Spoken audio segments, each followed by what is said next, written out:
After another comeback win for the Commanders, this one way crazier than week one. They're now 2-0 with an opportunity for a statement in week 3.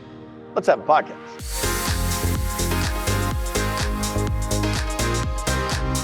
I think you're starting to see nationally people pay more attention to Sam. I mean, just on Twitter or X or whatever you want to call it, you know, Sam Monson is a Pro Football Focus dude I follow, and he had this tweet that was like, what if Sam Howell is actually just a baller?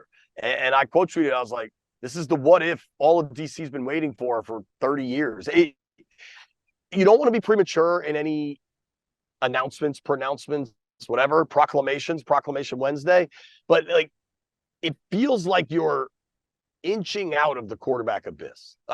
What level we are in that, I don't know. And let's see him against Buffalo. Let's see him certainly on the road in Philly. But man, I think there's this nexus of factors of why things surrounding the Commanders is so fun right now. The biggest still is the sale. You get the old guy out, the new guy in. Tremendous impact.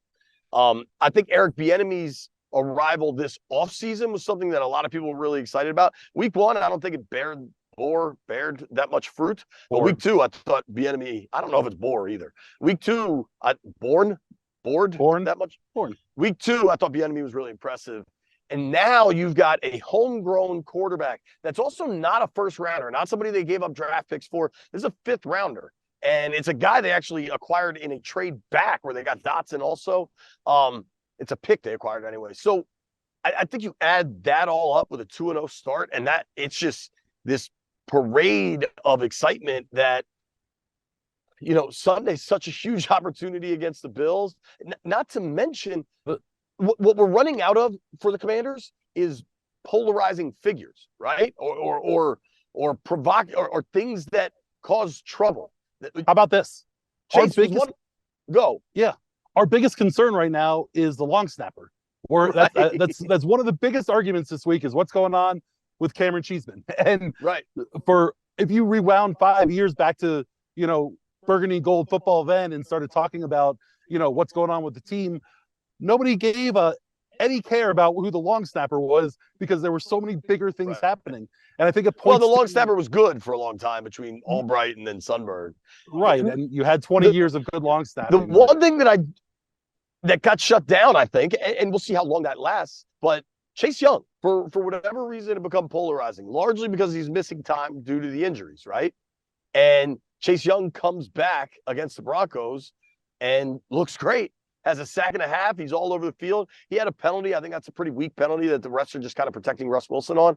But even like the player stuff that you'd see on social media, some fans would have negative opinions on, like that's kind of taking care of itself. Well, you look ahead to playing the Bills here, and the Bills have won 8 of their last 9 against the Commanders, so they have their number. But the last time they were here in D.C. was the only time that the Commanders beat Buffalo. And this is going to be a different FedEx Field this week. It's going to be sold out. We know that again. 2 straight home games that are going to be sold out. You're going to have the fans that are into it. It's going to be a different experience for Josh Allen at FedEx Field.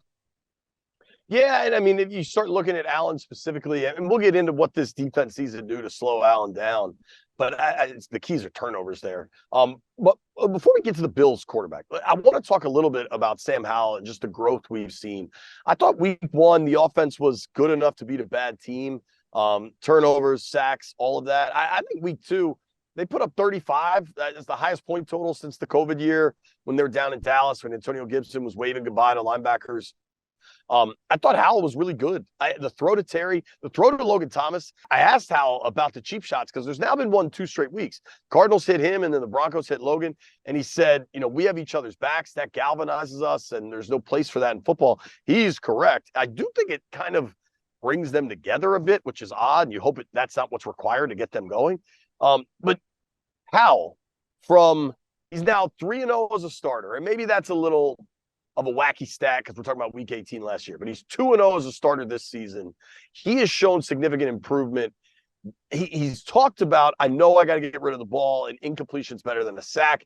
I think he showed it, honestly, from the first half to the second half against Denver. And I think if he can not just improve, but improve at that accelerated of a pace, they got something, man.